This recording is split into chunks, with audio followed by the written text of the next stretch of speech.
Bonjour et bienvenue dans cette nouvelle vidéo, ici le fan de Kamiya, et aujourd'hui on se retrouve pour une vidéo sur le deck de Rosemary. C'est un deck qui est sorti la semaine dernière, et la particularité par rapport à tous les decks qu'on avait eu jusqu'à maintenant, eh bien c'est qu'il y a une carte AR exclusive, c'est une carte promo du coup, sur EV, donc on verra juste après. Normalement elle n'a pas le stamp EV10, elle a le stamp promo SVP du coup pour Écarlate et Violet, donc on va voir ça juste après. Mais avant de commencer, n'hésitez pas à vous abonner, n'hésitez pas à mettre un petit pouce sur cette vidéo pour soutenir la chaîne. Et du coup oui, ce sont des decks qui sont sortis la semaine dernière en même temps que le coffret Karchak Rock et le coffret Dracofeu. Dans la boutique où je suis passé, c'était à la Fnac, il y avait encore quelques decks, notamment celui de Pierre qui est moins plébiscité que celui de Rosemary. On en a déjà parlé, celui de Pierre est moins fort dans la méta actuelle que celui de Rosemary, et je vais vous re-expliquer dans cette vidéo pourquoi. Alors, pas ce deck, hein. Ce deck-là, malheureusement, il n'est pas hyper compétitif, hein. Je vous en avais parlé un tout petit peu dans la vidéo de Lancerien, où je vous avais montré le deck de Ligue, qui était niveau 3. Celui-là, vous voyez, il est que niveau 2, donc facilement améliorable, on va le voir juste après. Pas très compliqué à améliorer, et j'ai aussi quelques petites cartes à vous montrer, quelques cartes que j'ai pris soit en ligne ou en boutique, et on va commencer avec ça. Donc un petit passage chez Fuji Store, il y avait pas mal de cartes AR donc du coup c'est SV11, B et W. Je suis plutôt sur B puisque je cherche le Carabing, évidemment, je vous en ai parlé pendant la vidéo. Donc du coup j'ai pris le Mélancolux, j'ai fait tomber dans la vidéo le Funessière. Je me suis dit que j'allais compléter la lignée. C'est vrai que j'avais pas réalisé le prix des cartes de cette lignée évolutive, hein. La plupart des AR sur cette série et la deuxième, hein, sur celle White Flare, eh bien elles sont peu chères, mais il y en a quelques-unes sur les Pokémon les plus populaires, et visiblement il faut croire que Mélancolux, Funessir et le dernier c'est Lugulabre, voilà c'est ça, eh bien sont populaires, et du coup Lugulabre il est autour des 10€, bon. Le Mélancolux à 6€, c'est pas trop mal. Pour une AR qui est assez populaire, sur Card Market, c'était les prix à peu près pour le Mélancolux. Et derrière, pour compléter la collection de Forgelina, c'est une carte que je n'avais pas encore. Du coup, sur Destinée de Paldea, c'est une petite shiny. Les petites shiny, on en avait déjà parlé, ça tombe assez facilement, donc ce sont des raretés où les cartes, à part sur les Pokémon hyper giga méga populaires, eh bien ne décollent pas trop. J'attends encore un peu pour prendre le Carabing, parce que du coup en français c'est Carabing, en anglais c'est Carablast, de Kamiya. C'est la seule carte, je crois que même dans les communes, peu communes et rares, il n'y a pas d'autres illustrations de Kamiya, et bien j'attends encore un peu, mais je vais finir par l'acheter, puisque dans l'idéal, je vous en avais déjà parlé, la gradation sur les AR de EV de Kamiya, on a déjà bien commencé. J'envisage même de racheter quelques petits soporifiques pour en envoyer un autre pour essayer d'avoir un 10, puisque je suis un peu déçu du 9,5, mais bon ça reste un projet optionnel évidemment, mais comme le soporifique est redescendu, la hype sur le soporifique est un peu passée, c'est peut-être le moment aussi pour acheter quelques cartes soporifiques, je vais y arriver, quelques copies on pourrait dire par exemple, de cette carte AR très populaire sur laquelle j'ai eu que 9,5. Un petit achat de cartes pour continuer, hein, je vous ai dit, j'ai remis l'accent sur sur les cartes de Kamiya justement, et eh bien ça avance pas mal. Sur EV j'ai tout. Il y a une dernière commande qui arrive avec le Spectrum et le Ectoplasma, alors que j'avais déjà, mais dans un autre classeur, et là cette fois-ci c'est pour le classeur de Kamiya.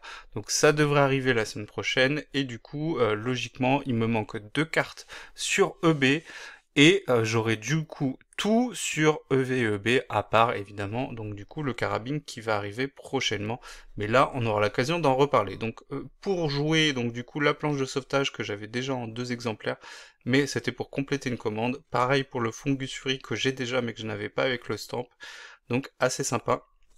Et du coup, les 2 cartes de Kamiya sur cette commande, c'est le Snowball, je crois qu'on est sur Soleil et Lune de base, je reconnais le sigle ici en bas, donc très joli, que j'avais déjà mais je n'avais pas en reverse.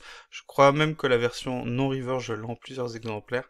Et le dédainé, vous savez que je collectionne aussi dédainé, je crois que c'est lumière interdite si j'ai pas de bêtises, parce qu'en anglais c'est Forbidden Lights, donc du coup ça doit être ça, FLI. Et du coup celle-là elle était un tout petit peu plus chère, alors peut-être que c'est parce que Dédaine est un Pokémon un peu plus populaire, mais en tout cas on était autour des 4 €. Le Snubbull on était autour des 10 centimes pour la carte, ou 20 centimes je sais plus exactement, mais c'est les prix. Et donc du coup une nouvelle carte à ajouter, je vous rappelle l'objectif c'est d'aller jusqu'à la 5G non inclus, donc du coup jusqu'à la 6G inclus, vous voyez les choses comme vous voulez. Non, 5G inclus, j'avais dit, 5G inclus. Je suis allé regarder les prix, ça reste correct. Donc 5G inclus, il me semblait bien que je disais pas des bêtises, pour avoir du coup normal et reverse sur toutes les séries jusqu'à la 5G. Allez, du coup, on va ouvrir ce deck. Alors, quand j'ai vu la liste, donc vous l'avez derrière, je vais vous montrer ça, je m'étais dit que c'était un peu radin, là vous avez le prix, donc du coup 20 €. C'est assez correct pour, eh bien, on va dire que le Goliath en ce moment il est autour des 3 €.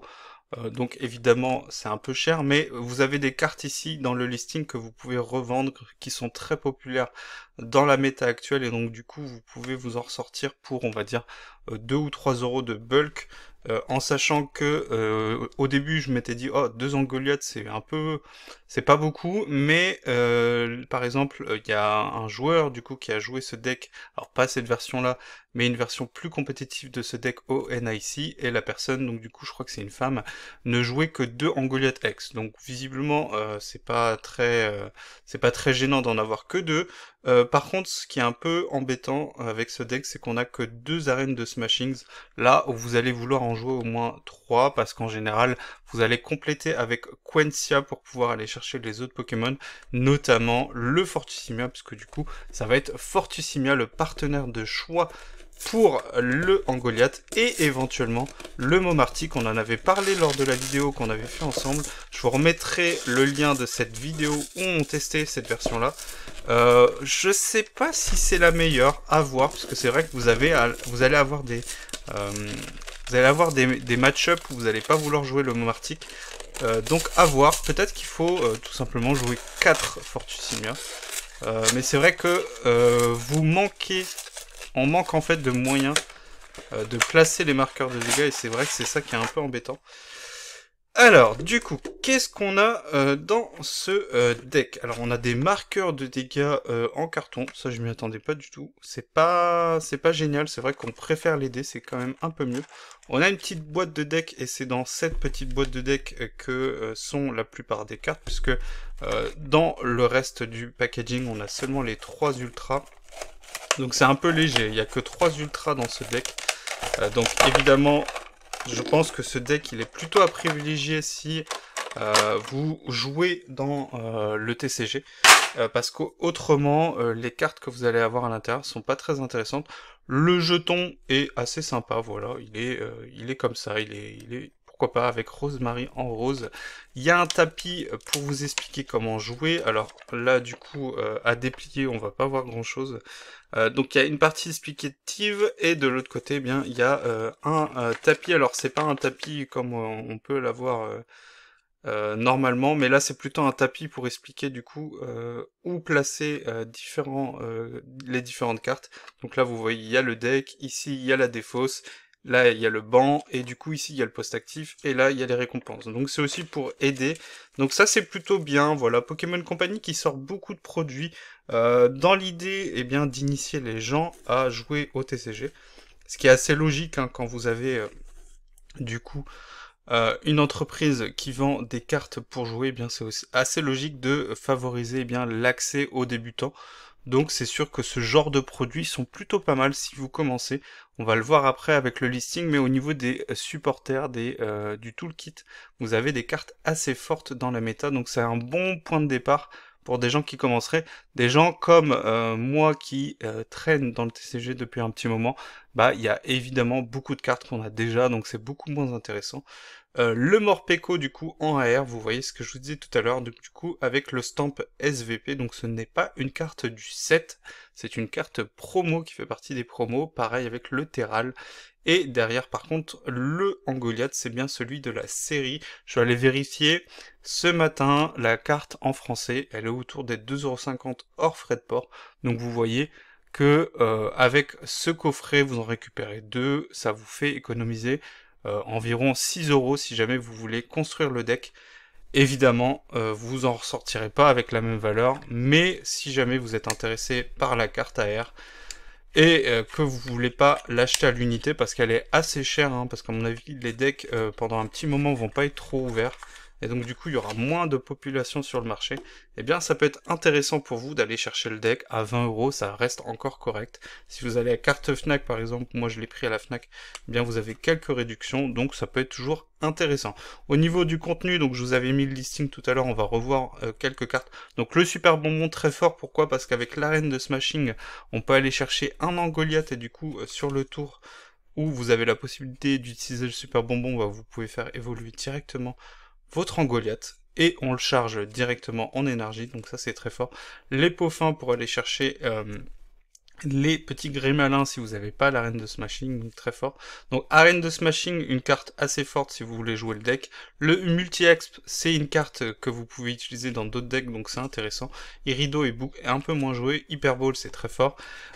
Tous les autres Pokémon de Rosemary, à part la ligne évolutive de Grimalin, on les voit très peu, donc vous pouvez les garder de côté, on sait jamais si un jour ça sert, mais en tout cas pour l'instant, dans la méta actuelle, eh bien seulement la ligne évolutive de Grimalin est jouée.